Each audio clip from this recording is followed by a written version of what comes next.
పనులు చేయటం వల్ల మన పరువు పోతుంది. నువ్వు సిద్ధార్థని పిలిపించావని అన్నయ్య వాళ్ళకి తెలిస్తే ఎంత గొడవ జరుగుతుందో నీకు తెలుసు కదా. తెలిసి తెలిసి ఎందుకు భూమి ఇలాంటి పనులు చేస్తున్నావు? నువ్వు గొడవ జరుగుతుందేమోనని భయపడుతున్నావు. నేను ఎక్కడ శౌర్య దూరం అవుతుందో అని భయపడుతున్నాను. ఎంత చెప్పినా నువ్వు నా మాట వినట్లేదు. ఏంటి భూమి వినేది? కాసేపట్లో పెళ్లి పెట్టుకొని ఇప్పుడు ఆ పెళ్లి కాదని ఆ సిద్ధార్థకిచ్చి పెళ్లి చేద్దామంటావా? నా మాట విను, శౌర్య ఏం చేసుకోదు. ఏం చేసుకోదు అని నువ్వు అనుకుంటున్నావు.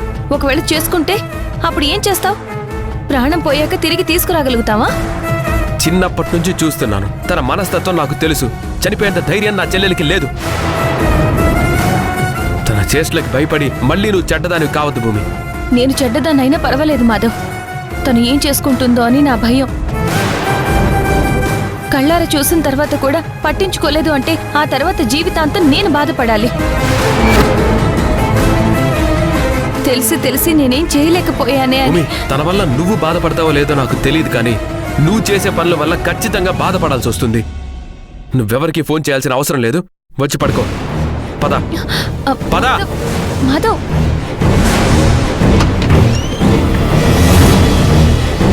భూమి, దయచేసి అన్నయ్య వాళ్ళ దృష్టిలో నువ్వు ఇంకోసారి చెడ్డదానివి కావద్దు. మంచి చెయ్యాలని ప్రయత్నించిన ప్రతిసారి నువ్వే చెడ్డదానివి అయిపోయావు. అది గుర్తుంచుకో. ఇంకేం ఆలోచించకుండా సైలెంట్గా పడుకో. మాధవ్, నేను చెప్పేది ఒక్కసారి భూమి, చెప్తున్నాను కదా, పడుకో. పడుకో.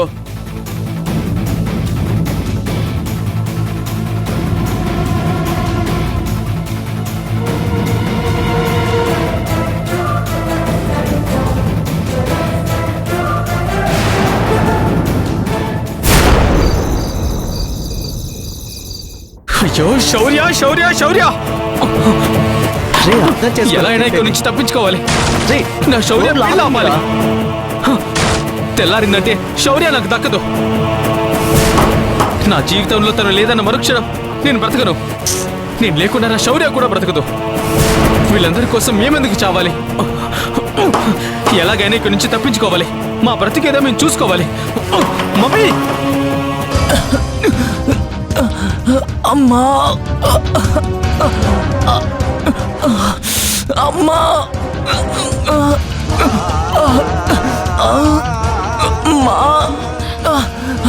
అరవింద్, అరవింద్, ఏమైందిరా? నాన్న, నొప్పిగా ఉందమ్మా. అరవింద్, ఏం కాదురా, కాస్త ఓర్చుకోరా. లేదమ్మా, ఎప్పటికంటే ఎక్కువగా అనిపిస్తుందమ్మా. ఎక్కువసేపు బతకనేమో అనిపిస్తుందమ్మా. అలా మాట్లాడుతురా, నీకేం కాదురా. అరవింద్, అరవింద్, కొద్దిగా వాటర్ తీసుకో. మెల్లగా మెల్లగా నాన్న. అరవింద్, నాన్న. అమ్మా, నాకేం కాకూడదమ్మా. లేదు నాన్న, శౌర్యతో నా పెళ్లి కావాలమ్మా. అమ్మా, నువ్వు అన్నట్టు తన నా జీవితంలోకి వచ్చిందంటే నేను ఖచ్చితంగా బతుకుతానమ్మా. అందుకే నువ్వు ఎక్కువగా ఆలోచించొద్దని చెప్పానురా. అమ్మా, నీకేం కాదురా. నువ్వు దేవుణ్ణి నమ్ముతావో లేదో నాకు తెలీదు. నన్ను నమ్ముతావుగా, నా మాట వింటావుగా. నా మాట కొంచెం ఓర్చుకో. డాక్టర్ గారికి ఫోన్ చేస్తాను. ఒక నిమిషం పడుకో నాన్న. అరవింద్, మెల్లగా.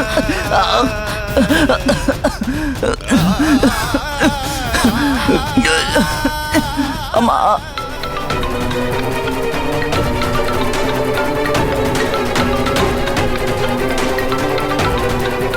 ఈ టైంలో సుజాత గారు కాల్ చేస్తున్నారేంటి? చెప్పండి సుజాత గారు, ఎలా ఉంది అరవింద్కి?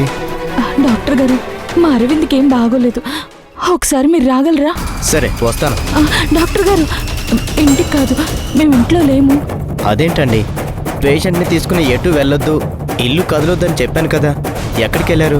ఇప్పుడు మేము కొంచెం దూరంలో ఉన్నాము. మీరు రావడం కష్టమవుతున్నాము డాక్టర్ గారు. చాలా ముఖ్యమైన పని, అందుకే ఏ పరిస్థితిలో కూడా ఉండాల్సి వచ్చింది. కొంచెం వాడికి ఇబ్బంది లేకుండా టాబ్లెట్స్ చెప్పారంటే నేను వాడికి ఇస్తాను డాక్టర్ గారు. ఏంటమ్మా, మీకెంత చెప్పినా అర్థం కావట్లేదు. ఉన్నన్ని రోజులైనా ప్రశాంతంగా ఉండనివ్వండి అంటే ఆ ప్రశాంతత లేకుండా చేస్తున్నారు మీరు. సరే, అక్కడున్న టాబ్లెట్స్ చూడండి.